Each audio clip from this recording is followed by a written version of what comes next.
Hey friends, welcome to another episode of the 10 Laws Podcast with East Forest. I am Mr. Forest.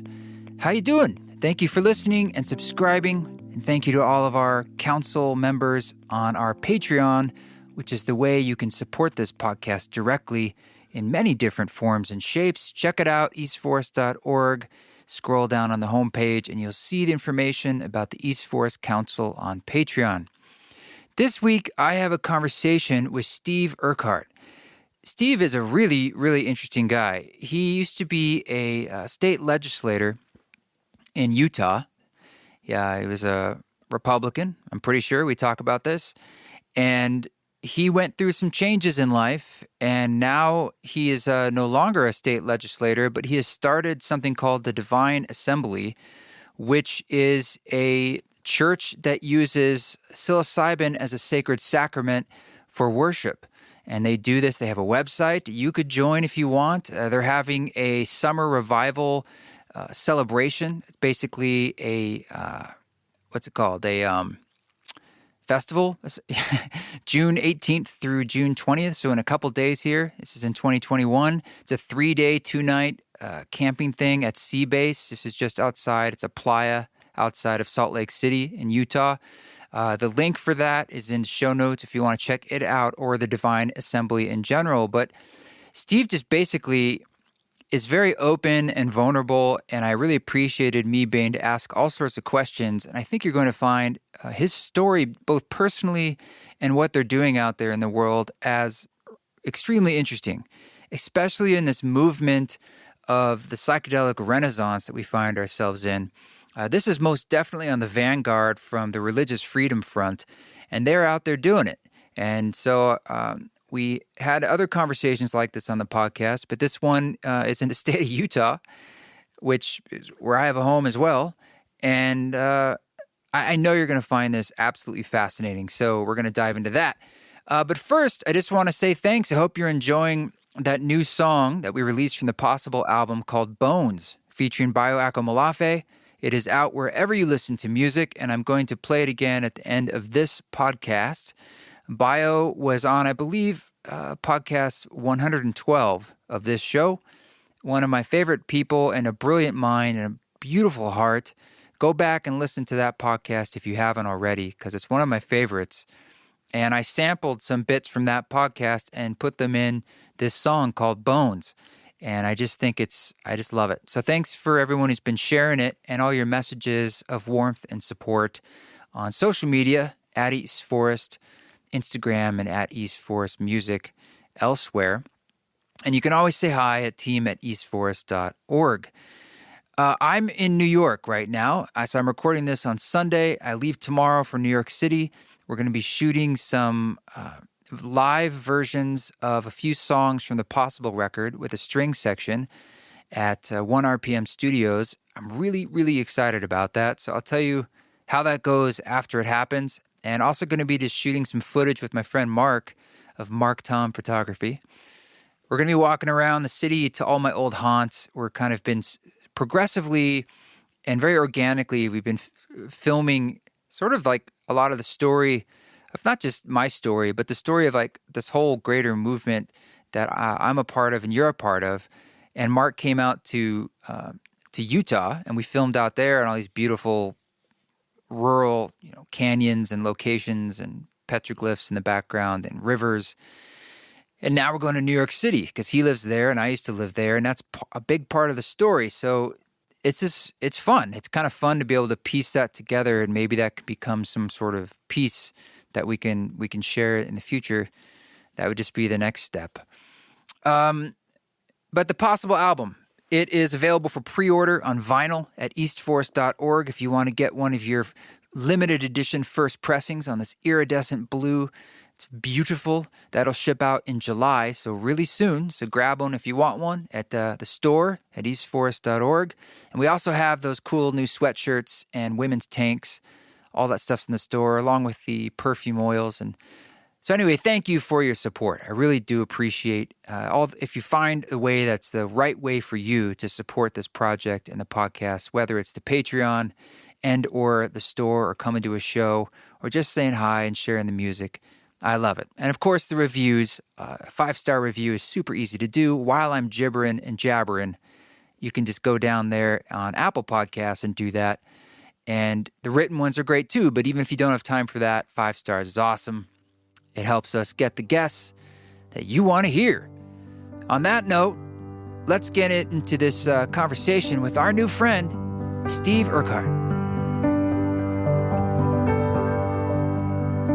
Steve Urquhart, thank you so much for taking the time to jump on the podcast. How you doing? Great. Good to be with you. What a pleasure. How are you? I'm good.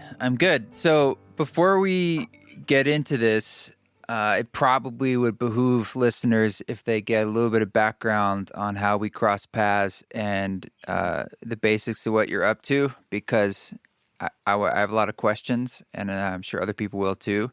Sure. So maybe we could just start there. Sure. So I grew up Mormon, joined the church when I was 10 and left it I think with some religious trauma. Joined it when I was 10, and that kind of arrested my spiritual development. I had the answer key, right? And so once you have the answer key, you don't think, right. You don't process, and I think you die spiritually. And so I stopped believing the faith around 2009 and just figured it was all fake. There is no God. Just rejected it all. And, without having developed my own moral, ethical compass, didn't do too well. Alcohol, drugs, affairs. It was a mess. And all this while I'm in the state Senate. So just hiding a lot and hiding from myself, hiding from everyone. In Utah, right? In Utah, yeah. Yeah. So you're a state senator in Utah who went through a personal crisis around 2009 as far as existentially. Yeah. And that bled into your personal life. Right. So my last 3 years in the Senate, I'm getting a lot done legislatively. Fought for LGBTQ rights successfully in Utah, fighting against the Mormon church, which is important. That factors into the story. And but the last 3 years, I was drunk and or stoned every single day. I mean, I was just a mess. Wow. I wasn't opening mail, which is bad for a senator and a lawyer. Attempted suicide, and just a mess. So got out. Wow. Yeah. There's a lot there. Yeah. But got out in 2016, and my wife, who, because of my mess, but then, a few things with her, she too abandoned the faith. We both were kind of lost, and we had friends who had found ayahuasca, and they were healing. And we tried it in 2017 and really felt a lot of healing. And then I found psilocybin and really got into that. And, I imagine we'll backfill some of the details, but I started a psilocybin church. And I'll quickly give you how my legislative battles factored in. Fighting against the Mormon church for LGBTQ rights, they kept raising the Religious Freedom Restoration Act, the First Amendment, talking about their religious liberties. So a constitutional law professor and we dug deep into it. And I was having these profoundly spiritual, I'd say religious experiences, and figured, these deserve as much protection as any other religious experiences. And so started the Divine Assembly, which, yes, we have a psilocybin sacrament, but more than being about psychedelics and psilocybin, it's about building community.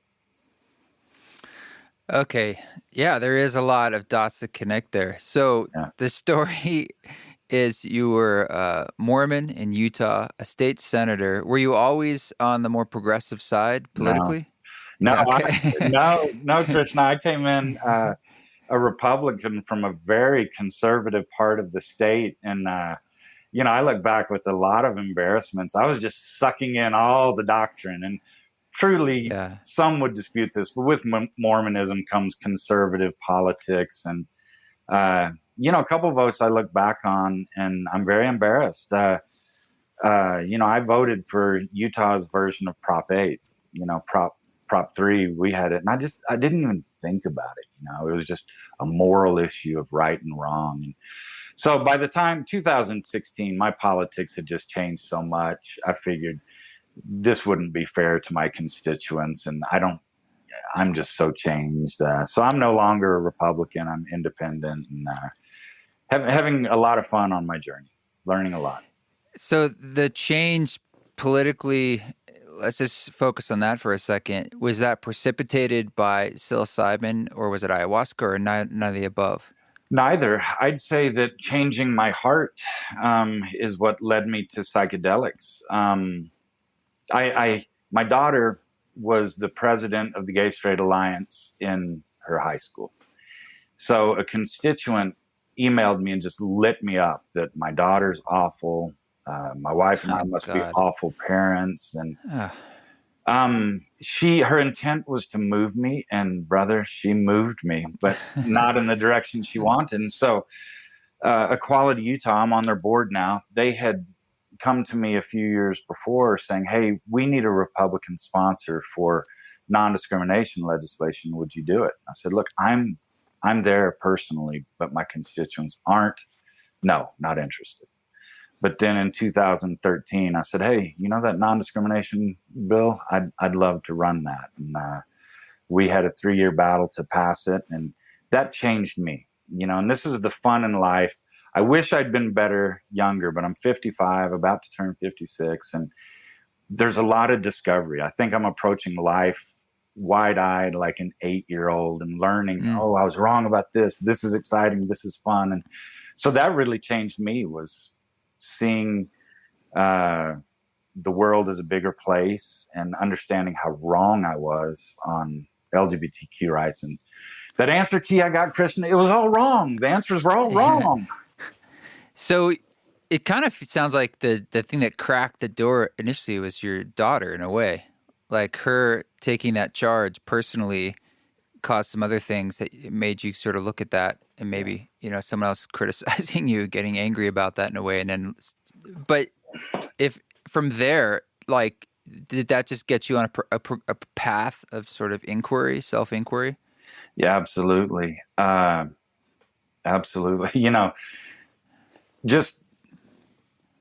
I would see it's bigotry, right? I mean, I would see people through their sexuality, and I never intended to be mean or anything, but here's my friend.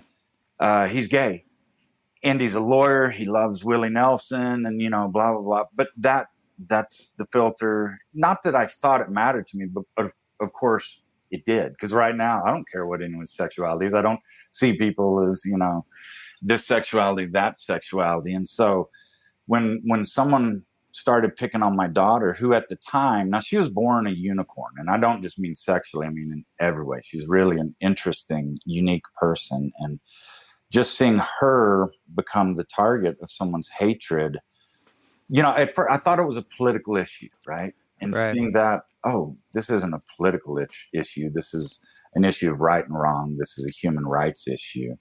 And it just opened up. I don't know if many people can say they left politics a better person, but it really opened my heart. I mean, like the Grinch, my heart was 2 sizes bigger when I left the legislature. But you went through that period of, it sounds like, really struggling with, you said, of sort of nihilistic feelings about the world. And was that because you were basically in the process? You were kind of like breaking things down, or were you really feeling quite lost about where to go next with it all? Oh, just 100% lost. You realize that religious answer key is made up. You've been living by the rules of Harry Potter or whatever, something made up, and you just feel lost and kind of bitter, and nothing really has meaning. And so, part of it is you just want to try everything because you realize you've been missing out. But then also, I think a lot of it was just to distract myself so I wouldn't kill myself. I mean, I was just very suicidal, very depressed. And what can sort of turn off the default mode network? And this is a bad way of doing it, but drugs, alcohol, sex, which can be great, but not for a married man, where I'm lying to my wife about it, and just anything to just kind of escape the moment. I just hated being present. So did initially like psychedelics, or let's just talk about psilocybin, was it doorway in another form of escape? Or talk to me about how you led your way into that. So everything had kind of blown up in my life as I'm sneaking out of the legislature without everything making headlines. Still just hiding, still a lot of shame. Now, I'm quite open about it. And because of my friends and their example, we went into psychedelics, again, the first ayahuasca experience, I think in a good way. It wasn't trying to escape. It was trying to heal, looking for something. And right away, just my creativity. And any psychedelic I do, the first experience is really kind and gentle and expansive, where I see the possibilities. And I had no idea that I had that kind of creativity. And I just felt all of this connection. And my wife is very pragmatic. She's a little on the spectrum. And she went in with a list of 5 things. And number 3 was Steve ? And that's a big Steve ? Yeah. And so she showed me afterwards, she wrote down, Steve loves me as much as he can. It's not enough. So I figured, yeah, that's about right. I'm broken. And it never occurred to either of us that I could learn to love more. And that's a huge part of the journey, that it could be meditation, it could be music, it can be so many things that get us in this non-normal state of consciousness. But psychedelics really kickstarted my journey to where the whole journey, I think I can sum it up. It's just saying, learning to love. And it started by learning to love myself. Which I did not before that. I hated everything about myself. Mm-hmm. So the ayahuasca experiences led to you. How did you find psilocybin? Had you before in your life? Or like, where did that come in? So I did 6 different ceremonies over 2 years of ayahuasca. And then one of the same friends who introduced me to ayahuasca, he said, hey, some friends and I are going to have a mushroom ceremony at my house. Do you want to come? And I came, and it was just fantastic, where to me, I don't see a big qualitative difference between ayahuasca and psilocybin. It got me back to that mystical state of consciousness, and the journey continued. And I just had some tremendous insights along the way. All right. But it seems to be the ally you've sort of aligned yourself with as a medicine moving forward, because eventually I want to figure out how that went from there to you deciding to start essentially a mushroom church, which is a bold move. Yeah. We're following this journey from being a Mormon Republican senator to a mushroom church. So where's the journey to starting a church? Okay, so I have to walk you through a couple of experiences. So I'm using psilocybin, and I was using it with ayahuasca at the time.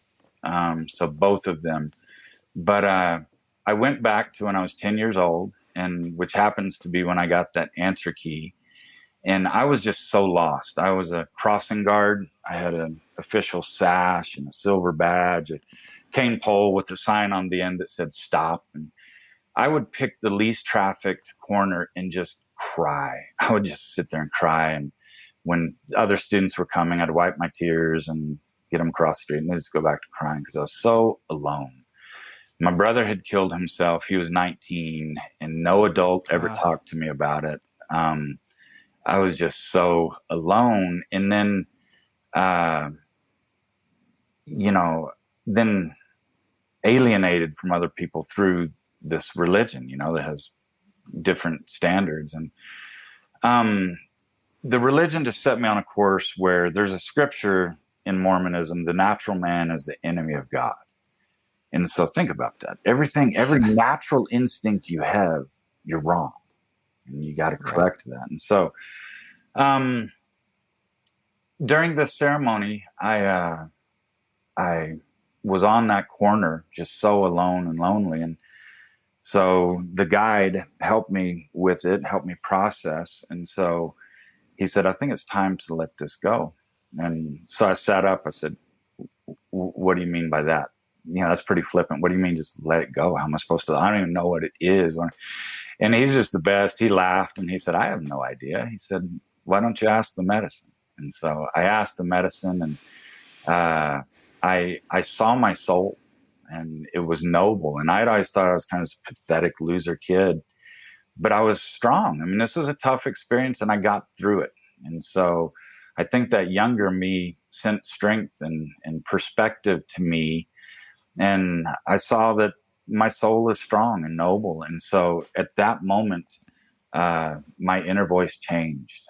I mean, I was brutal to myself. I'm very kind to other people. I was very brutal. That stopped. I mean, now my inner dialogue is calm and respectful. And so then in the next ceremony, I can go into more detail if you want, but I realized that I didn't ever in my life love fully and fiercely, that I only loved partially. And that was such a sad thing to realize. I mean, I was just sobbing. But I always get lifted, fortunately. When I go deep in a ceremony, I do get lifted by the possibilities that this is opportunity to change. And so I integrate everything with my wife, Sarah, and I came home, told her about this, and she reminded me of our first experience. I'd forgotten it, about Steve loves me as much as he can. It's not enough. And so we thought that was awesome. I think I wasn't ready for the full import. Either of us were at the time, but through these experiences, which each one adds on the previous ones, it was time where I could learn to love more.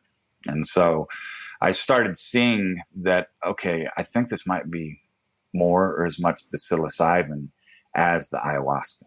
And so that's when I really gained more of a respect for psilocybin. It wasn't this ancillary add-on thing to ayahuasca. It might be the thing for me. And so had some friends with some folks, and they were all like, no, please don't start a religion. Please don't. That's weird. But this constitutional law professor that we fought and are still fighting the LGBTQ war against the Mormon church on, I told him this story. I said, I'm having these spiritual, religious, profound experiences, and I think they should be legally protected. And so he said, just tell me at the end of the story that you're starting a psilocybin church and I'm your lawyer. And with his skills and his backing, I thought, yeah, let's do this. And, my kids are grown and gone. My business-wise, money-wise, I'm taking care of myself. So I figured I have a lot less to lose than other folks. And so I'm happy to put out the divine assembly and allow people to worship and have some legal protection while they do that.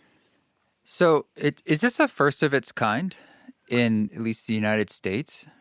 Well, it might be with psilocybin. I don't know of any others, but of course, as you're aware, there are many entheogenic churches, some great court cases on ayahuasca church. In Oregon, right? Yeah. The Santo Daime case in Oregon, and then the United States Supreme Court case with UDV down in New Mexico. Yeah. And so psilocybin is kind of the next thing. All of the rationale of those cases would apply to psilocybin, which breaks it down to, under the Religious Freedom Restoration Act, is this practice safe? Which psilocybin, it can be very safe. And is it sincerely religion? And so we're not pretending about safety or sincerity. A lot of people come saying, oh man, I don't want to join a religion. I'm like, okay, well, you don't have to, but that's where the protections apply. The protections aren't for spirituality, philosophies, or anything like that. And what I say is, religion itself, it isn't a bad word. It has a lot of baggage. But how about we reinvent religion? How about we reinvent the concept of worship and figure out what works for us collectively or what works for you individually? Well, frankly, it's a mechanism and a tool for inner inquiry, spirituality, meaning, depth in your life. It's just a word, Yeah. and in this case, it's a legal tool.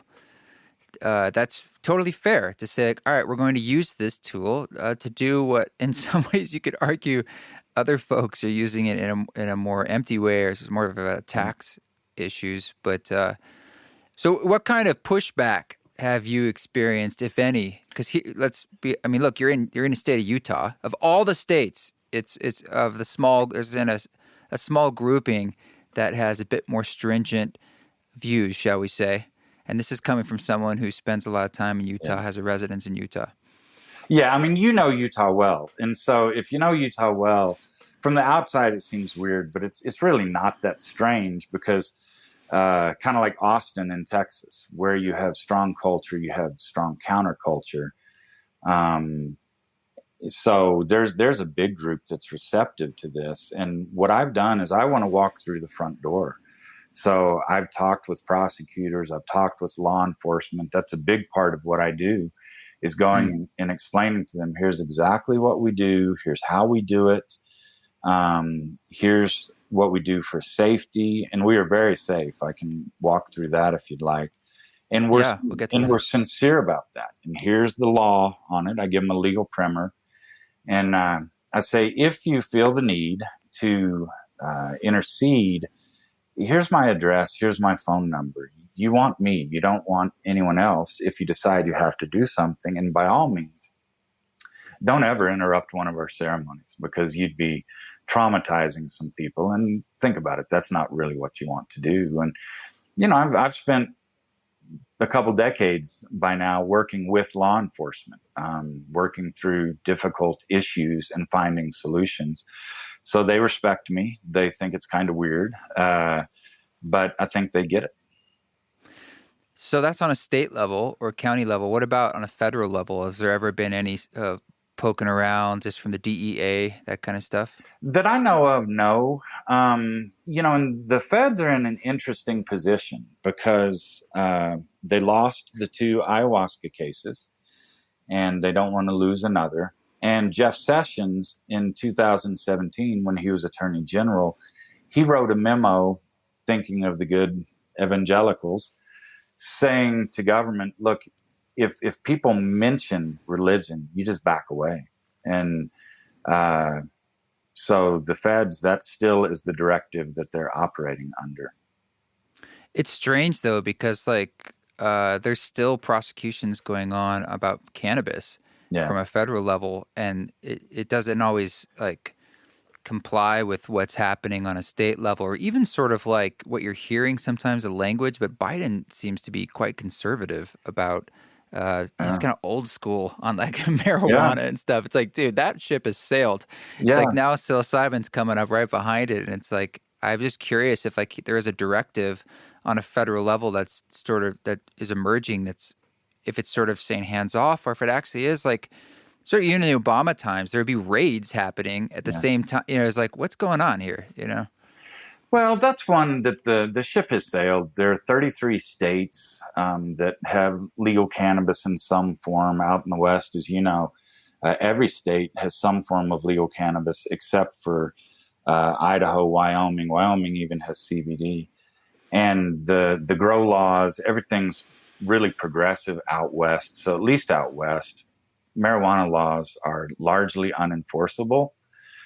But a lot of that has to do with skin color and socioeconomics. And so, I think white people, we can get in a basement and do psilocybin anytime we feel like, and we're probably going to be fine. The same isn't true for people of color. We definitely have a 2-tiered legal system. And so that's a big part of the reason I want to do this, is it shouldn't just be some group where law enforcement looks the other way and others are going to go to jail.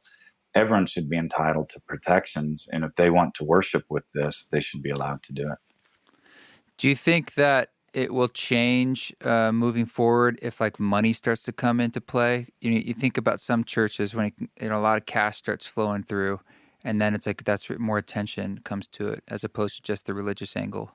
Yeah, I mean, I look at psilocybin in particular, and you look at the amazing studies that are going on at Johns Hopkins, Imperial College of London, all of these places. And I mean, you've had some involvement with Johns Hopkins, right? A little bit, and then Imperial College a bit more. Okay. Yeah.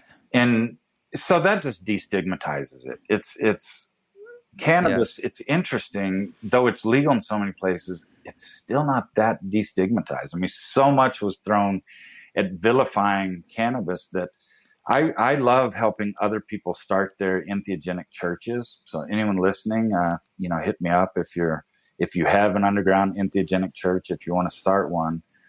And people talk to me about, okay, can I do a cannabis church? And I say, theoretically, you should be able to. That should be easier than psilocybin and other things.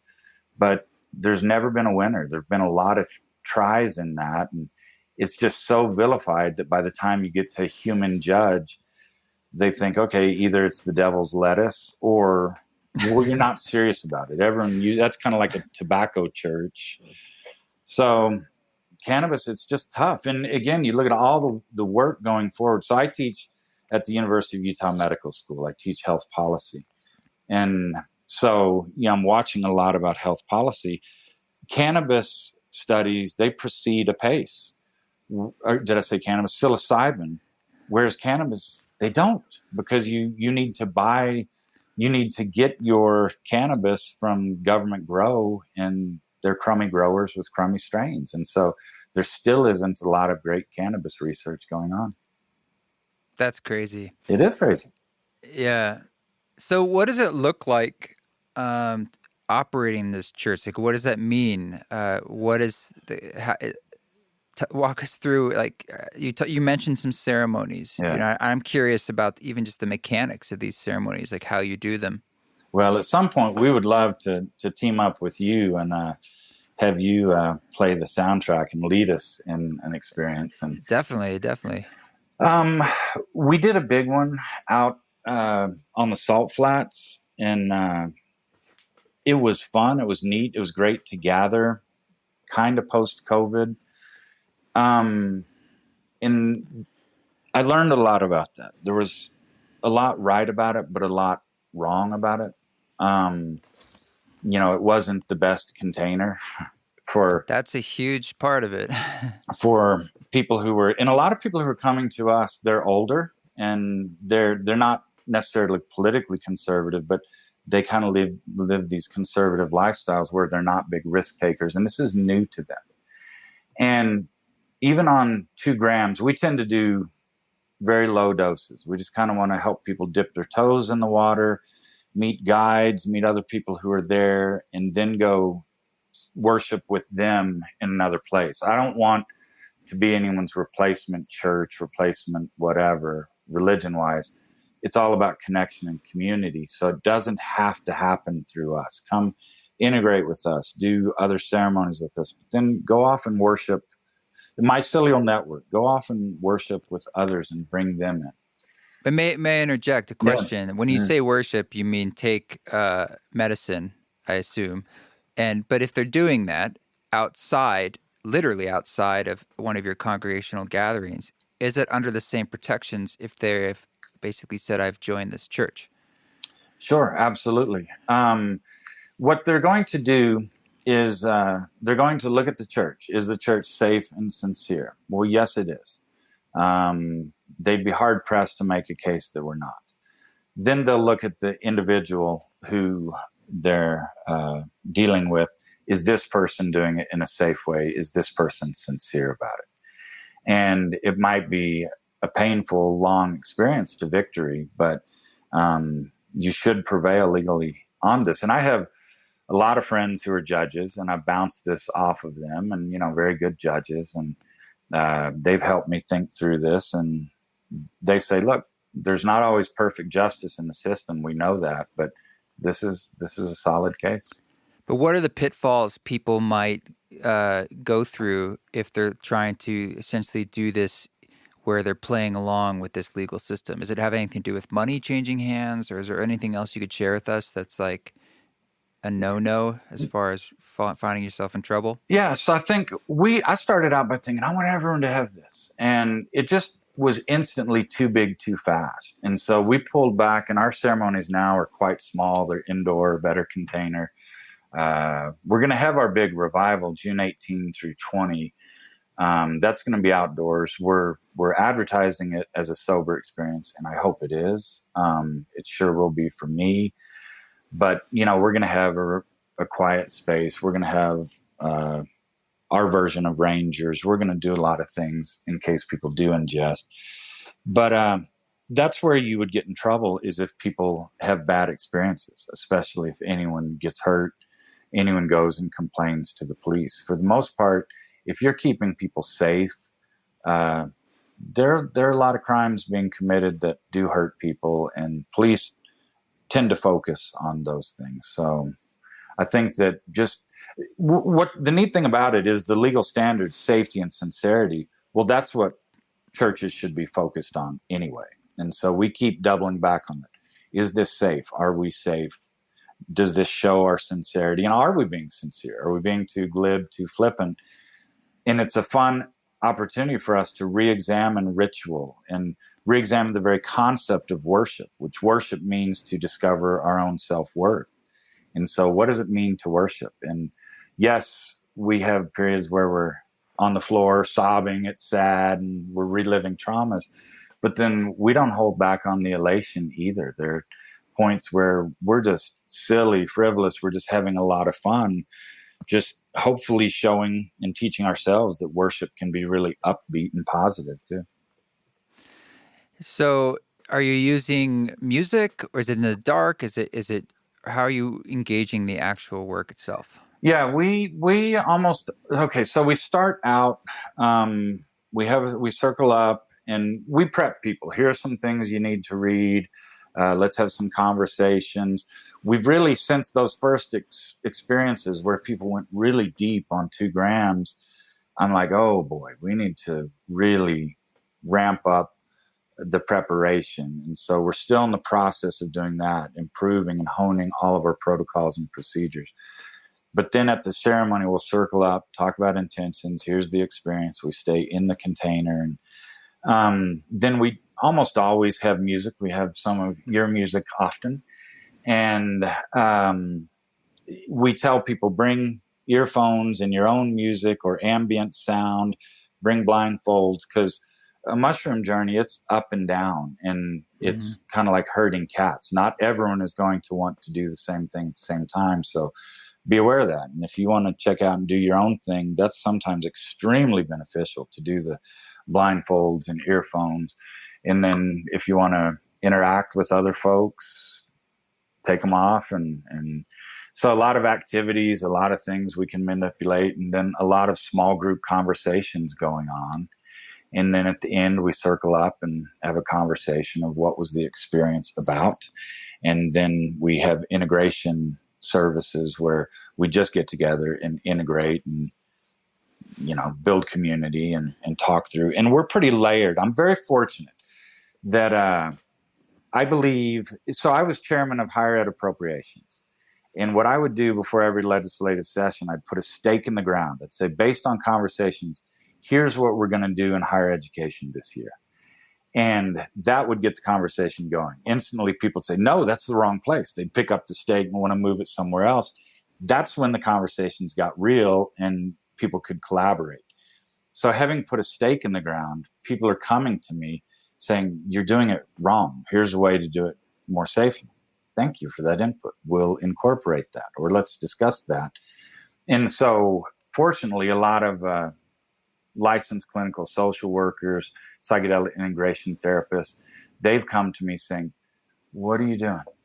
How are you doing it? Why are you doing it this way? Wouldn't this be safer?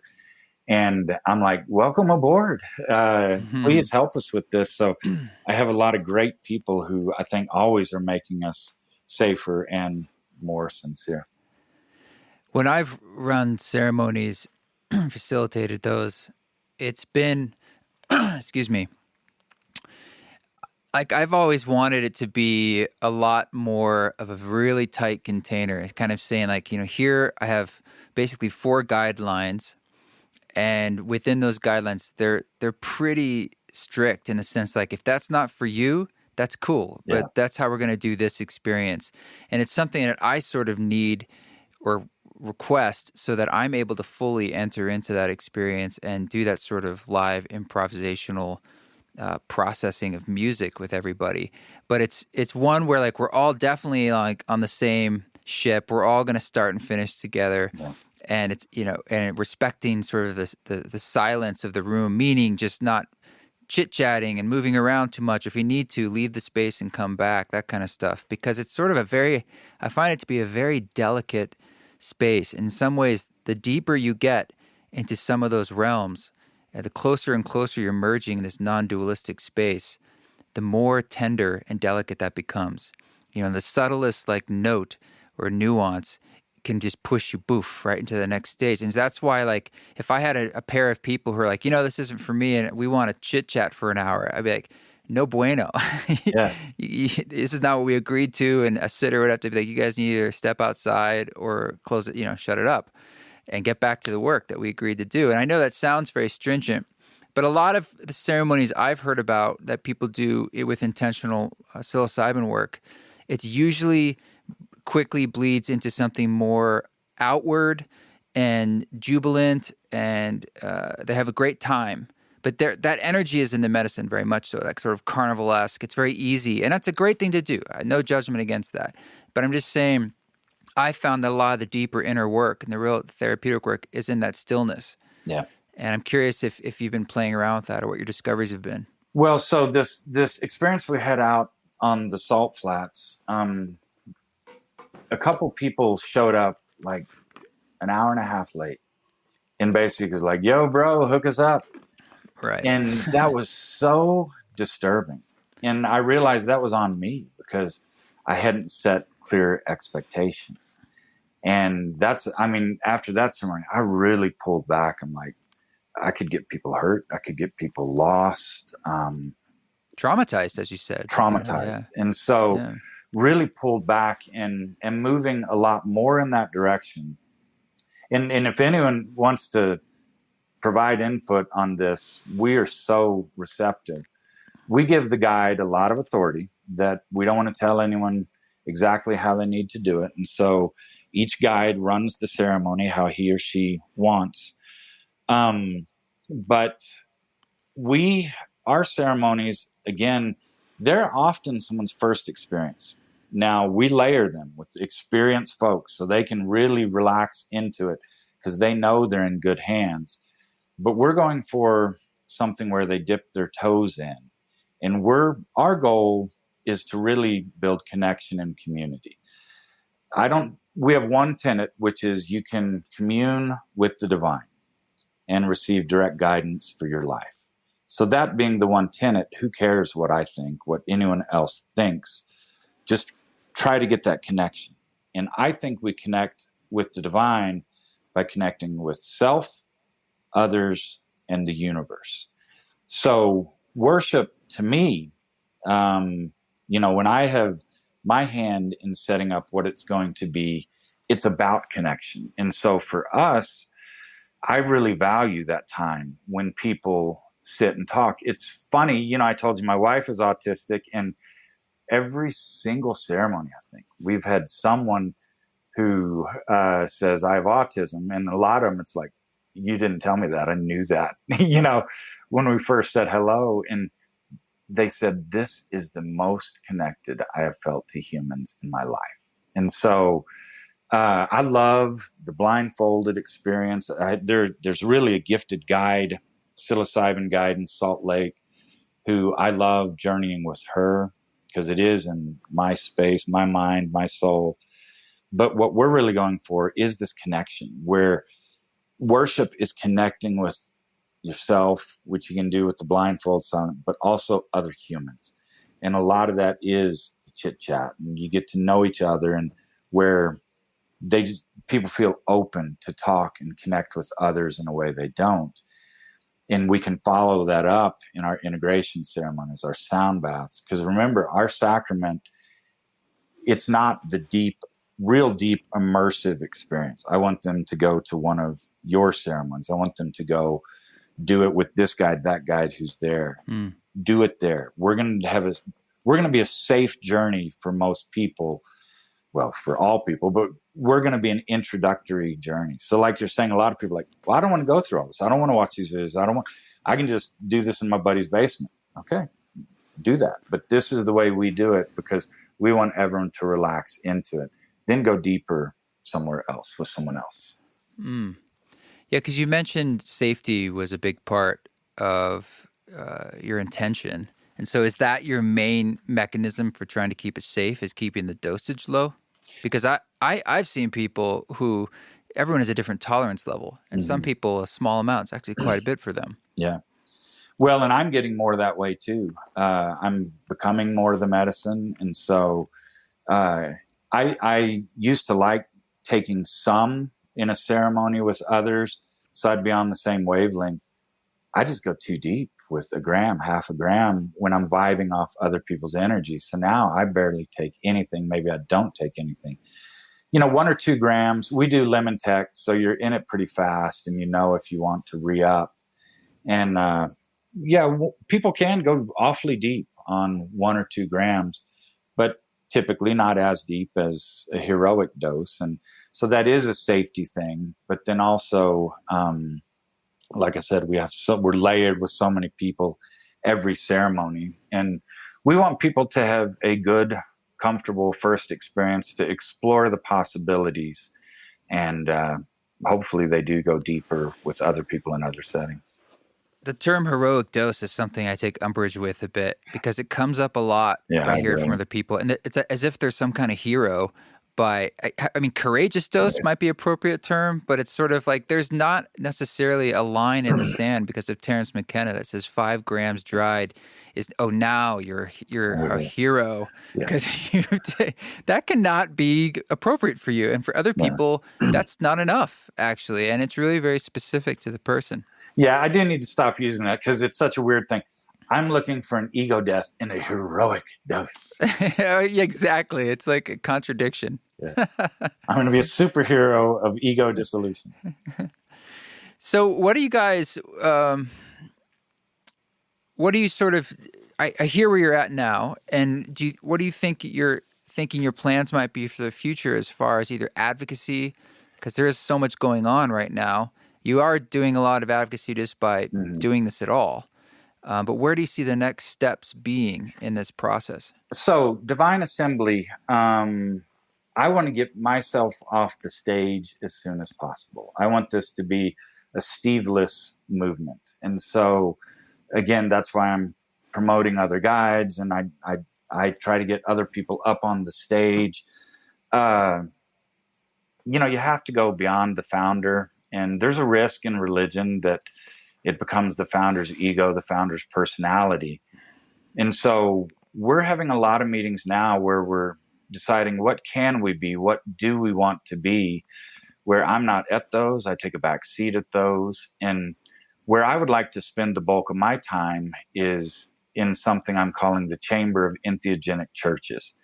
And that's a 501c6, like a chamber of commerce, a restaurant association that can lobby. And I'm a lawyer and I'm a politician. And so I love helping people start entheogenic churches and advising them. And that's what I want to do with my time, is lobby Congress, lobby state legislatures, local governments, just saying, like I'm doing with all the jurisdictions I'm working with, let's talk about entheogenic worship and why it's legal, what it should be. And we would have best housekeeping seal of approval, where if you meet these safety and sincerity requirements, then welcome to the Chamber of Entheogenic Churches. How can we help you? Yeah, I think that's amazing. I mean,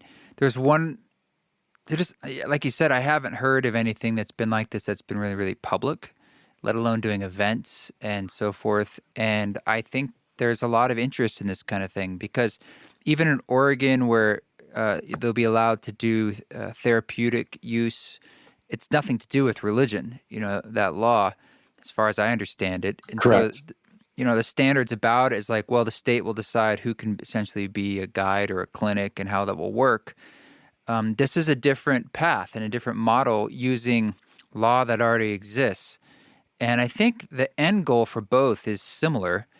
Maybe the difference inside Divine Assembly is that doesn't sound like you have that like dedicated therapeutic element where people are like working with that therapist. You're saying like you are sort of a doorway maybe or a connector to some of those other people, but those people theoretically are not working legally in the system. They're in the underground. If they're, for instance, in any state, technically besides Oregon at this point.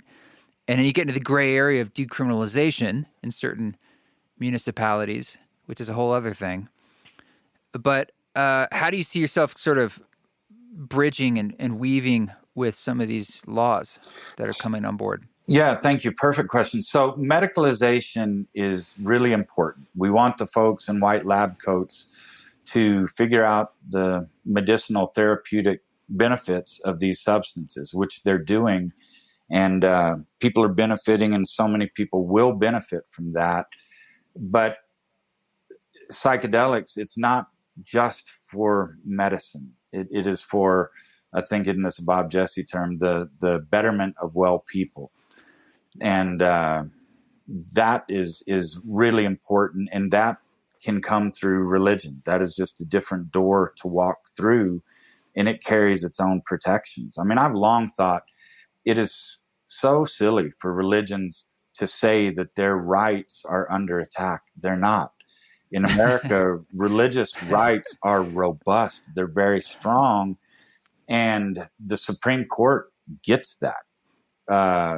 They've protected the Santeria Church from zoning ordinances, the ayahuasca churches we discussed. And those protections are robust. And, when you talk about medicalization, that often means wealthy white people get the benefit. Whereas religion is something for the masses. And I'm really happy to put a stake in the ground and to learn as we go.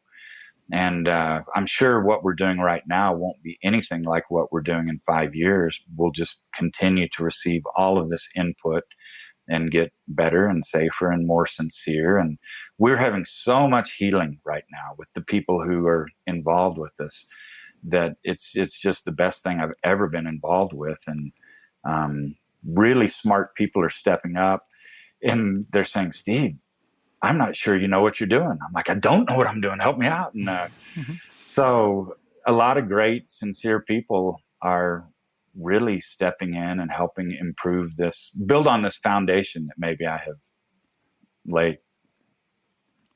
What about like if people want to do individual work, or like they're just listening to this and they're like, I know a lot of people are interested in psilocybin work, but they don't know how to access it. Yeah. And they want to do it in a somewhat official manner. Are you only doing like these sort of group ceremonies? How open is this to strangers, so to speak? Yeah, I want it open to everyone. And so it's very easy to join. It's just name and email on our website, thedivineassembly.org.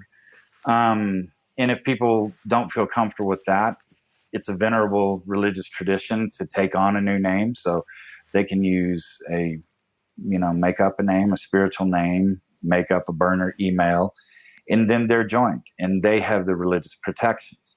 And let me quickly jump in and say, it's not like, saying divine and you're protected. If you're prosecuted, they will look to see, is this something just getting around, trying to skirt drug laws, or is this religion? And so what I have done, what I continue to do, what I advise people is come up with your own personal credo.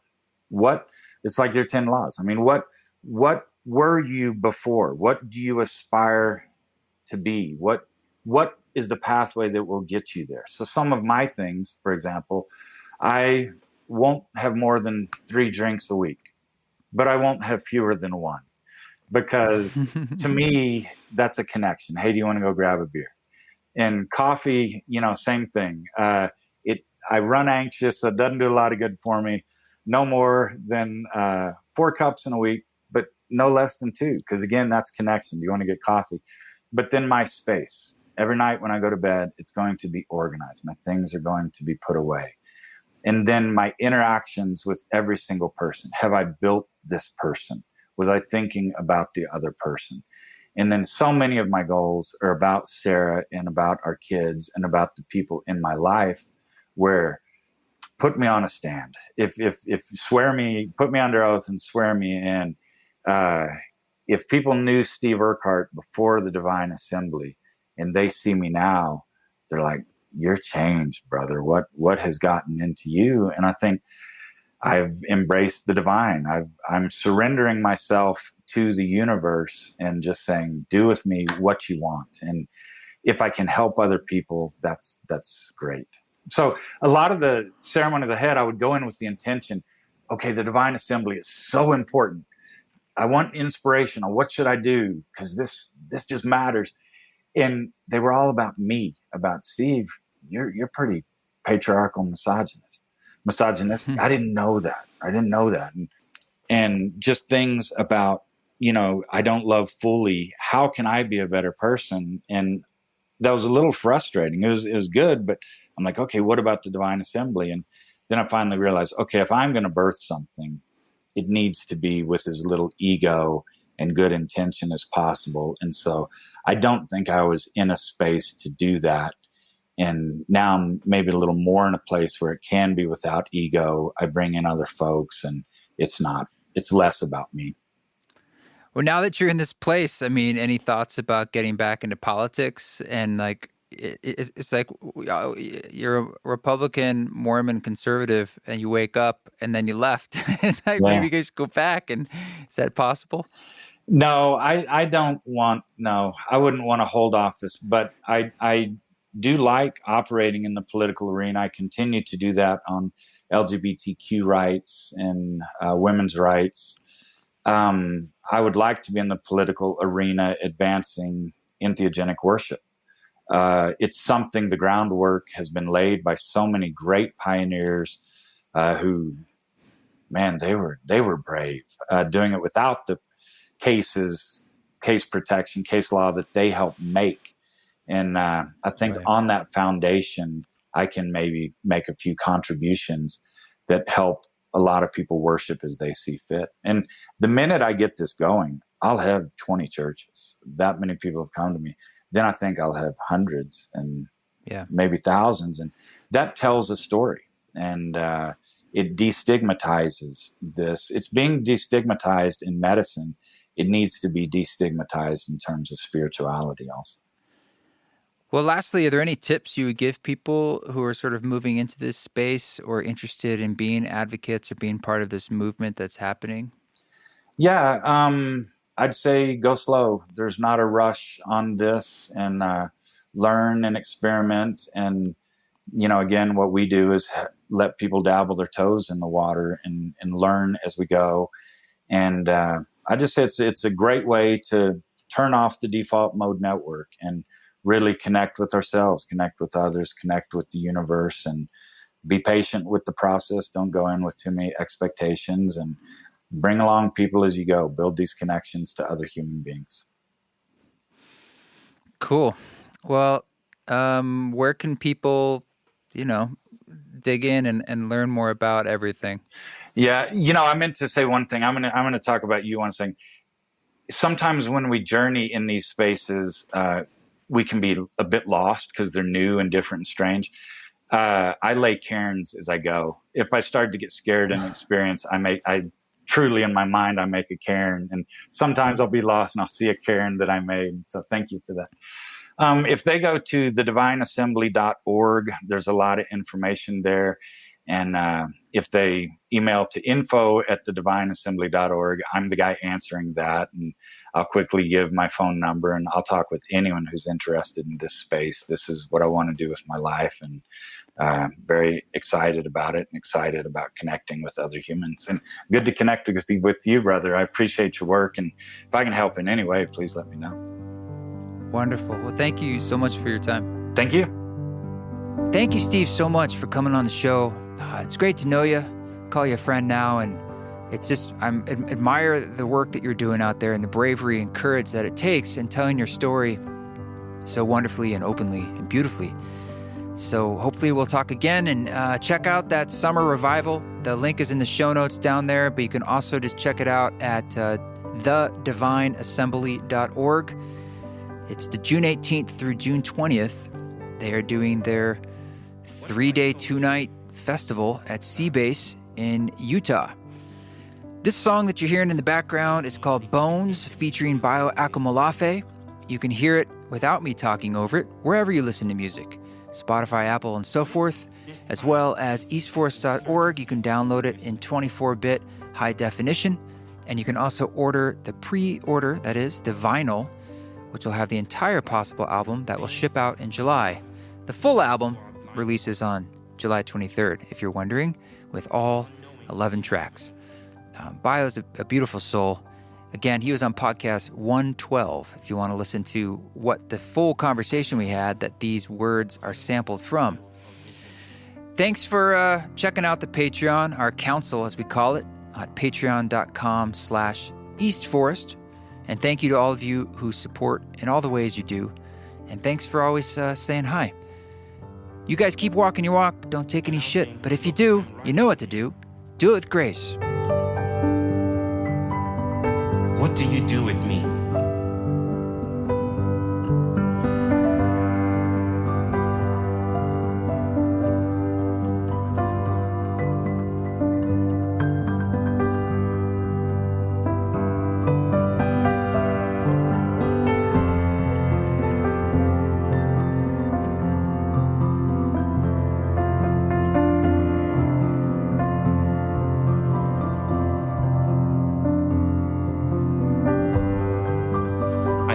That this time is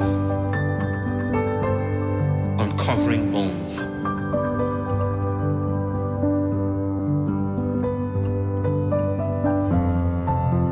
And we can choose to cover those things again. Or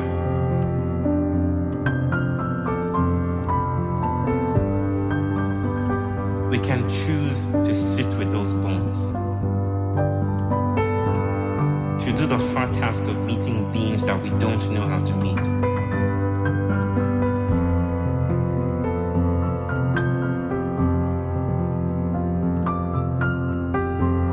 And maybe there, in those openings, we might shapeshift.